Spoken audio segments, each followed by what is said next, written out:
आज Doubtnut app download करें। Doubtnut पर अपने सभी गणित, रसायन विज्ञान, भौतिक विज्ञान और जीव विज्ञान के डाउट्स का करो सफाया। बस प्रश्न की फोटो खींचो, एक ही प्रश्न को क्रॉप करो और तुरंत वीडियो सोल्यूशन पाओ।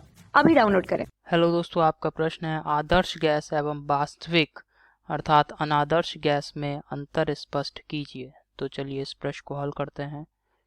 ठीक है, तो दोस्तों जो अणुगति सिद्धांत है वह आदर्श गैस के लिए दिया गया है। अब आदर्श गैस दोस्तों ऐसी कोई गैस नहीं है आदर्श गैस के जैसी।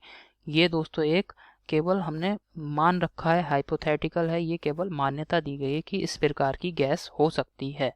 ठीक है, जबकि वास्तविक गैस ये दोस्तों वास्तव में हमारे जो वातावरण है उसमें पाई जाती हैं। इस प्रकार की गैसें, इन्हें हम वास्तविक गैसों की श्रेणी में रखते हैं, जैसे कि हाइड्रोजन है, हीलियम है, ऑक्सीजन है, ये सभी क्या है, वास्तविक गैसें हैं।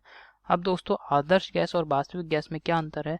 तो अणुगति सिद्धांत में ये माना गया था कि जो गैस के अणु हैं उनके मध्य किसी प्रकार का बल अर्थात आकर्षण अथवा प्रतिकर्षण का बल नहीं लगता है।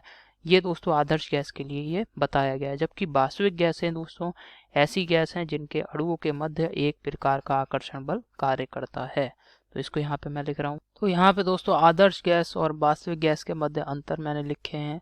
तो पहला मुख्य अंतर है कि जो आदर्श गैस है इसके अणुओं के मध्य किसी प्रकार का कोई आकर्षण बल कार्य नहीं करता है, जबकि वास्तविक गैस के अणुओं के मध्य एक प्रकार का आकर्षण बल कार्य करता है।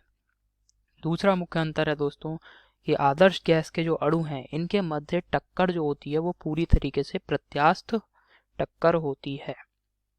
अब प्रत्यास्थ टक्कर होती है, जबकि वास्तविक गैसें जो हैं इनके अणुओं के मध्य जो टक्कर है वो अप्रत्यास्थ टक्कर होती है। अब प्रत्यास्थ टक्कर अप्रत्यास्थ टक्कर क्या है? तो प्रत्यास्थ टक्कर दोस्तों अणुओं की वह टक्कर होती है, इस प्रकार की टक्कर है जिसमें कि जो टकराने वाले अणु हैं उनकी ऊर्जा में कोई भी क्षय नहीं होता है, अर्थात उनकी ऊर्जा जो है वो अन्य प्रकार की ऊर्जाओं में परिवर्तित नहीं रहती। जैसे कि यहाँ पे मैंने दो अणु बना दिए दोस्तों।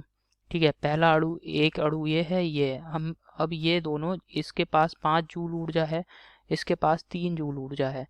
अब ये दोनों आपस में टकरा रहे हैं तो दोस्तों क्या होगा कि कुल ऊर्जा इन दोनों की मिला करके देखी जाए तो यहाँ पे 8 जूल ऊर्जा है इनके पास।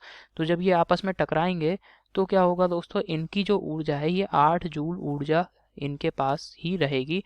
अब ये हो सकता है कि यहाँ ये जो अणु है इसकी 3 जूल ऊर्जा से बढ़ के इसकी ऊर्जा टक्कर के बाद इसकी ऊर्जा 4 जूल हो जाए और इसकी ऊर्जा 5 जूल से 1 जूल घट जाए, क्योंकि इसने अपनी 1 जूल ऊर्जा इसे दे दी। तो यानी इसके पास भी 4 जूल ऊर्जा हो जाए, ऐसा भी हो सकता है। मतलब ऊर्जा का आदान प्रदान हो सकता है परंतु ऊर्जा का क्षय नहीं होता है, इस पर ऊर्जा की हानि नहीं होगी। तो इस प्रकार की जो टक्कर होती है इन्हें प्रत्यास्थ टक्कर कहते हैं। अब अप्रत्यास्थ में क्या होगा, ऊर्जा की हानि होगी। अब ऊर्जा की हानि कैसे होगी? जैसे ये आपस में टकराए तो टकराने के बाद दोस्तों बहुत तेज आवाज हुई जिसकी वजह से कुछ ऊर्जा जो है ध्वनि ऊर्जा में परिवर्तित हो गई। मान लिया 1 जूल ऊर्जा जो है वो ध्वनि ऊर्जा में बदल गई, अर्थात इनसे निकल गई, ये जो अणु हैं इनसे बाहर चली गई। तो 1 जूल ऊर्जा की क्या हुई, इस निकाय को हानि हुई। तो यहाँ पे आप देख रहे हैं इस प्रकार की जो टक्कर होती है जिसमें ऊर्जा की हानि होती है उन्हें अप्रत्यास्थ टक्कर कहते हैं। तो आदर्श गैस के अणुओं के मध्य जो टक्कर होती है वो पूरी तरीके से प्रत्यास्थ होती है, जबकि वास्तविक गैस के अणुओं के मध्य जो टक्करें होती हैं वो अप्रत्यास्थ होती हैं। अब तीसरा मुख्य अंतर है जो आदर्श गैस के अणु हैं इनका कोई भी वास्तविक आयतन नहीं होता। वास्तविक आयतन मतलब इनका आयतन होता ही नहीं है, इतने छोटे माने गए हैं दोस्तों आदर्श गैस के अणु कि इनका आयतन कभी भी नहीं ज्ञात किया जा सकता है। जबकि वास्तविक गैस जो है हमारी, जैसे कार्बन डाइऑक्साइड है, ऑक्सीजन है, नाइट्रोजन गैस है, ठीक है, इन सभी के अणुओं का एक इनका आयतन होता है, वास्तविक आयतन होता है, जिसको कि हम ज्ञात कर सकते हैं। अब दोस्तों जो आदर्श गैस है वह किस समीकरण